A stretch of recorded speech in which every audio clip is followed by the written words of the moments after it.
کہ ضرور بے ضرور سنو گے تم اہل کتاب کی طرف سے اور مشرکین کی طرف سے ایسی تکلیف دہ باتیں، تو پیشن گوئی.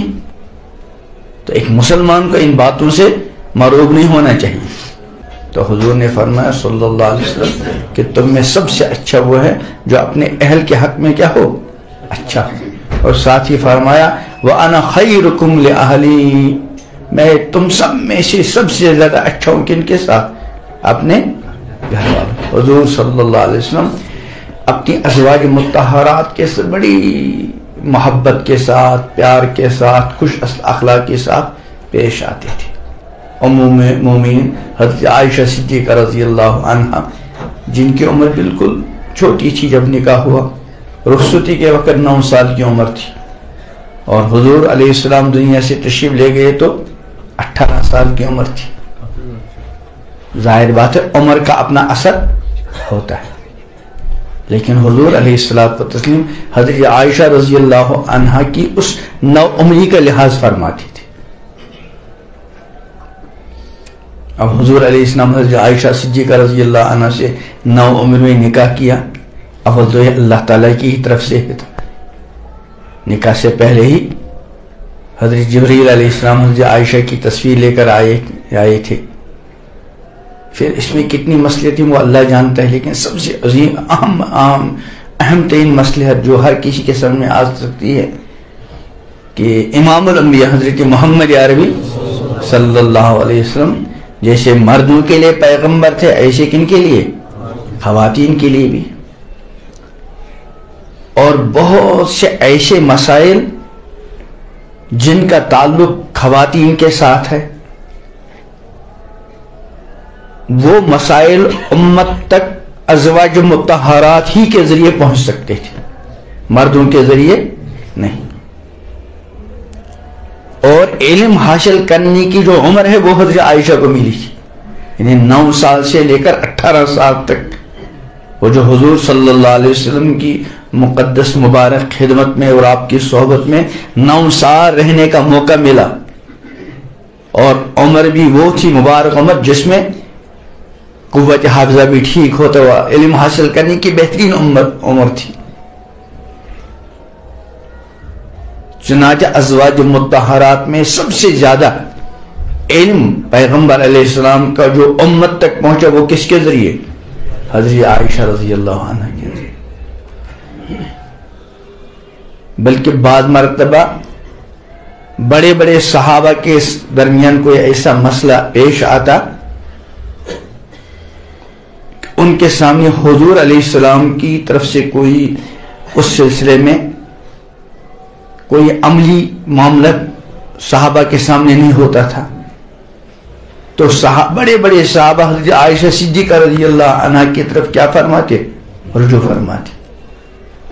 اور حضرت عائشہ صدیقہ رضی اللہ عنہ وہ جو مبارک زمانہ 9 سال سے لے کر 18 سال تک کا حضور علیہ السلام کی صحبت میں ملا تھا، تو اس کی روشنی میں ایسا حل پیش فرماتی تھی کہ صحابہ کیا ہوتے تھے، مطمئن.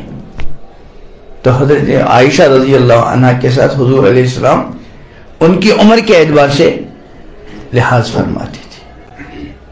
باقی جو کفار اور دوسرے اعتراضات اور یہ ان باتوں کی طرف ایک مسلمان کو بالکل دھیان بھی نہیں دینا چاہیے. وہ تو قرآن نے فرمایا لَتُبْلَوُنَّ فِي أَمْوَالِكُمْ وَأَنفُسِكُمْ وَلَتَسْمَعُنَّ مِنَ الَّذِينَ أُوتُوا الْكِتَابَ مِنْ قَبْلِكُمْ وَمِنَ الَّذِينَ أَشْرَكُوا أَذًى كَثِيرًا، کہ ضرور بے ضرور سنو گے تم اہل کتاب کی طرف سے اور مشرکین کی طرف سے ایسی تکلیف دہ باتیں، تو پیشن گوئی. تو ایک مسلمان کو ان باتوں سے مرعوب نہیں ہونا چاہیے. یہ صحابہ کی شان تھی. ایک مرتبہ کسی یہودی نے، کسی کافر نے ایک صحابی سے عرض کیا تمہارے یہ پیغمبر کیسے ہیں، ذرا سی بات بھی تم کو سکھلاتے ہیں. تو وہ صحابی مرعوب نہیں ہوئے، کہا ہاں ہمارے ایسے پیغمبر ہیں وہ ہم کو ہر بات سکھلاتے ہیں، حتیٰ کہ استنجا کرنا بھی. تو صحابی مرعوب نہیں ہوئے. ہم ذرا سی باتوں سے کیا ہو جاتے ہیں، مرعوب ہو جاتے ہیں. ایسا بالکل نہیں. دیکھو حضور علیہ الصلوۃ والتسلیم نے 25 سال کی عمر میں نکاح کن کے ساتھ کیا؟ حضرت خدیجہ الکبریٰ رضی اللہ عنہا کے ساتھ، جن کی عمر مبارک کتنی تھی؟ 40 سال. آج کوئی ایسا کر سکتا ہے؟ پھر حضرت خدیجہ رضی اللہ عنہا کی وفات کے بعد حضرت سودا اور حضرت عائشہ رضی اللہ عنہا سے نکاح ہوا، اور یقین حضرت عائشہ کی خوبیوں کی وجہ سے حضور علیہ السلام کو ازواج مطہرات میں سب سے زیادہ محبت کن کے ساتھ تھی؟ حضرت عائشہ. لیکن ایسی چہیتی بیوی ہونے کے باوجود اور نوعمر بیوی ہونے کے باوجود حضور علیہ السلام نے حضرت عائشہ کے علاوہ ان کی موجودگی میں کئی ایسی خواتین سے نکاح کر لیے جو کیا تھی؟ بیوہ تھی، مطلقہ تھی. یعنی ایک نوعمر بیوی اور خوبصورت بیوی جس کے ساتھ بہت زیادہ محبت تھی، ان کے ہوتے ہوئے حضور علیہ السلام نے عمر رسیدہ خواتین کے ساتھ اور جن کے پہلے نکاح ہوئے تھے اور یا طلاقیں ہوئی تھی یا ان کے شوہر ان کی وفات ہو گئی تھی، ان سے بھی نکاح کر لیا. تو حضور علیہ السلام جو متعدد نکاح آپ نے فرمائے اس میں امت اور انسانیت کی بہتری مطلوب تھی. ازواج مطہرات کے ذریعے امت کے پاس علم کا ایک بڑا ذخیرہ پہنچا، اور اس میں سب سے زیادہ اہم خدمت جو انجام دی وہ کنہوں نے دی؟ حضرت عائشہ صدیقہ رضی اللہ عنہ نے. چونکہ عمر ہی وہ چھوٹی تھی. ہمارے یہاں جو بچے حفظ کرتے ہیں تو وہی 9 سال کی عمر میں ہم لیتے ہیں. اگر 18 20 25 سالہ بچے کو ہم نے حفظ کے لیے لے لیا تو اکا دکا تو ہو جاتا ہے، لیکن عام طور پر نہیں. عام طور پر جو بچہ حافظ بنتا ہے اسی 9 سال کی عمر کے بعد. تو حضرت عائشہ صدیقہ رضی اللہ عنہ کم عمری میں حضور علیہ السلام کے نکاح میں آئی، اللہ کے حکم سے آئی، وحی کے ذریعے آئی،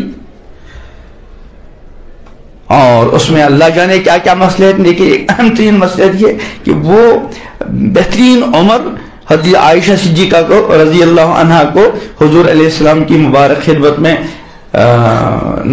گزارنا نصیب ہوا، کہ جو علم حاصل کرنے کی بہترین عمر.